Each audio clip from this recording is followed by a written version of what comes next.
those of you who I may not know. And Speak directly into that. My name is, you're a little taller than I am. I do got a teacher's voice, but I guess I should use it, shouldn't I? There's the joke.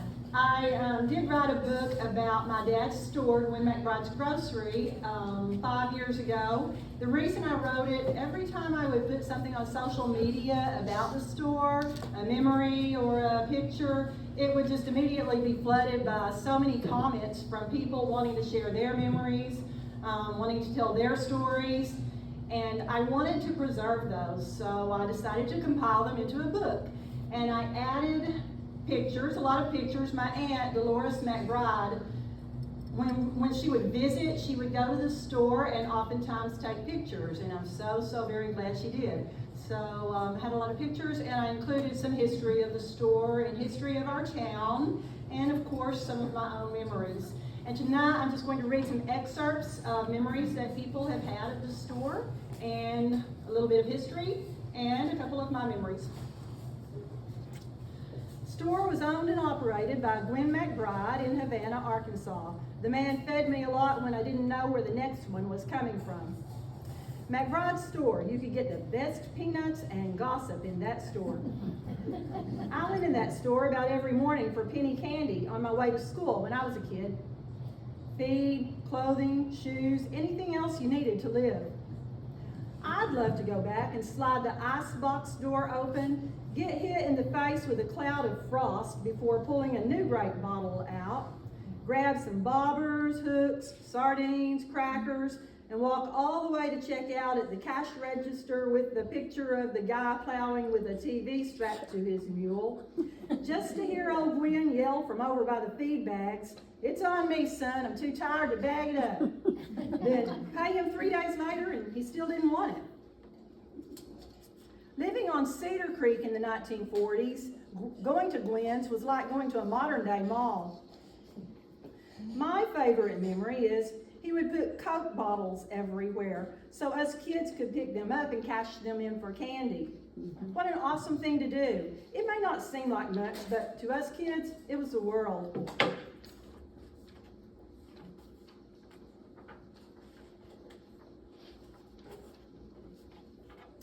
Gwynn was such a huge part of my teen years. I don't know how many times he gave us lunch meat, bread, milk, and cookies whenever we had no food in the house.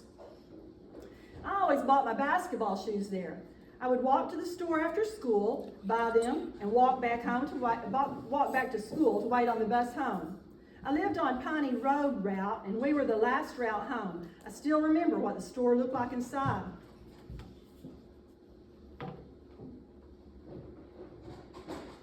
And then these are a few of the memories of Carolyn Lewis Yandel, and she has written a wonderful book called When I Was a Little Girl, and if you haven't read that or you don't have it, I highly recommend you get it. It is just filled with wonderful cultural heritage of our area from the 1940s and 1950s. And these are some of her memories. Saturday afternoon delivery with Gwynn was a favorite activity for all the kids in town. People would place grocery and feed orders with him at McBride's store when they were in town. If they had walked to town, they didn't have any way to get heavy sacks of feed and flour and other items home. When Gwynn had his pickup full, he would be ready to deliver them. It usually took several trips. We would all pile in the back of the truck on top of the feed stacks, and off we would go delivering. Johnny was around 5 years old when Gwynn started letting him ride up in the cab, sitting in his lap, teaching him how to drive.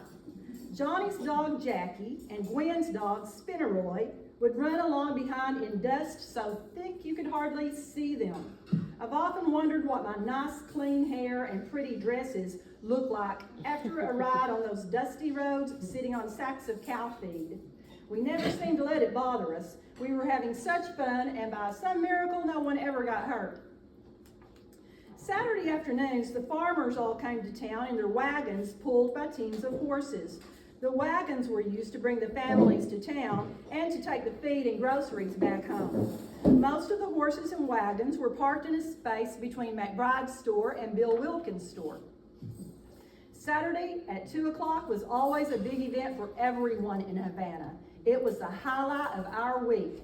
Marilyn and I would get up early that morning and get our hair washed and rolled. I can remember using Tide sometimes for shampoo and vinegar for conditioner. Wow. Mama said my red hair shined like a new copper penny and she could spot me a mile away in the sun. We didn't have any way to dry it, so it had to be done early. We would take a bath and put on our best dresses for town. Everyone came to town on Saturday afternoon for the drawing. The merchants in town provided the prize money. At 2 o'clock, Gwen McBride would get up in the back of his pickup truck with a box that had the names of everyone in town in it. He would shake it up and let some kid get up there and draw out a name.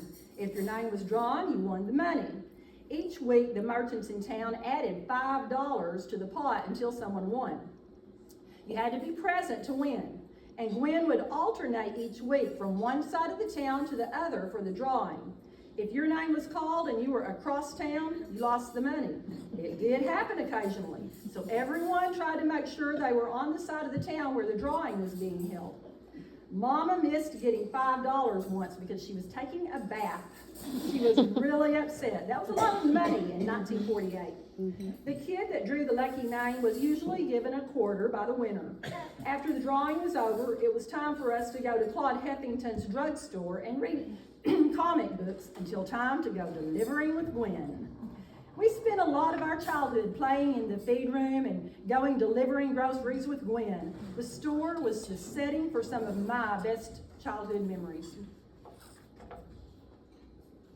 And a couple of my memories. Daddy, opened the store every day except Sunday from around 7 in the morning to around that time in the evening. When someone from town called needing something at night or on Sunday, Daddy would always go and open up for them. Daddy never closed the store for anything. He just didn't. But he did take off for a few hours one afternoon. The Razorback football team was playing the Texas Longhorns. I don't remember the significance of the game. I was at the store, though, when he made a sign to tape to the door and left to go home and watch the televised game. The sign said, "Closed for Longhorn's funeral." And Gwendolyn and I would make trips to Barry's Dry Goods, which I only knew of as the wholesale house in Fort Smith, with Mother, and she would shop for the store. We would go to the different floors, riding in an old pulley-operated elevator, with the elevator attendant asking what floor we needed. Mother would buy underwear and socks on one floor, toys on another, overalls and other clothing items on another, and so on. And for a little bit of history of the store. Gwen began working in his father's store at a young age. As a schoolboy, Gwen built a fire in the coal-burning stove before he went to school and worked at the store after school on Saturdays and during summers. In 1956, he became owner and operator. Gwen and his dad helped carry people through the Depression years, operating on credit. Many recalled that they would have gone hungry during the hard times had it not been for that help. And all the while, Gwen never pressured people to pay or even sent a bill. Gwen wouldn't let anybody go hungry, stated close friend John McCord in 2001. All through the years, Gwen, known to some as Gwendog, was befriended by many, sharing their problems and needs, receiving help they needed when they had nowhere else to go. And at the same time, there was an appreciation for their good customers who provided a good living for Gwen and his dad. Reminiscing through the store inventory of early years is to recall the living conditions and conveniences of the 30s and 40s. Familiar to those shopping for food supplies was buying in the bulk. Remembrances include bins of rice, beans, sugar, and coffee beans, the overhead colonial paper bag rack, and the wholesome twine spool. Filling individual orders involved scooping, bagging, weighing, and tying. The aroma from the grinding of the coffee beans lingered. The familiar stalk of bananas was seen when entering the store. Local farmers sold eggs for extra income, bringing in buckets of eggs that the store put into egg flats and resold. Petty Jean Bologna is fondly remembered, with many returning home through the years, buying a stick of bologna to take back with them. No one shopping then has ever forgotten rationing stamps and appreciated even the limited amount they were permitted to buy. And with snuff dipping a habit with many, Garrett, Sweet and Scotch, Honest, and Rooster snuff was on many lists. Feed, including bran, shorts, and chops, was sold, with the store feed room being expanded in the 40s when the post office was moved. To the delight of homemakers, the feed came in printed cotton sacks, offering fabric for family clothing and other articles. This often also meant special requests for Gwen going to the bottom of the stack so that a homemaker would have enough of a particular design to complete their sewing project.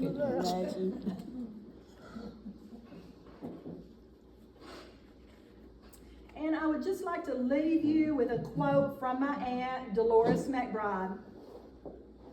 Although the authentic general store is becoming a thing of the past with mass marketing, increased mobility, and technological advances, the purpose and example of Gwen McBride's store in getting to know your neighbors and showing concern for their welfare as a way of life remains to be the hope for survival. And I would like to leave you with the thought, this is something that Dr. Curtis Varnell said some years ago, and it really stuck with me. If we don't tell our stories, someone else who maybe has never set foot in the state of Arkansas may come along and do it for us someday. And I didn't want someone who has never set foot in Yell County to come along and tell what they think our cultural heritage was in Havana and what they think our lives were like.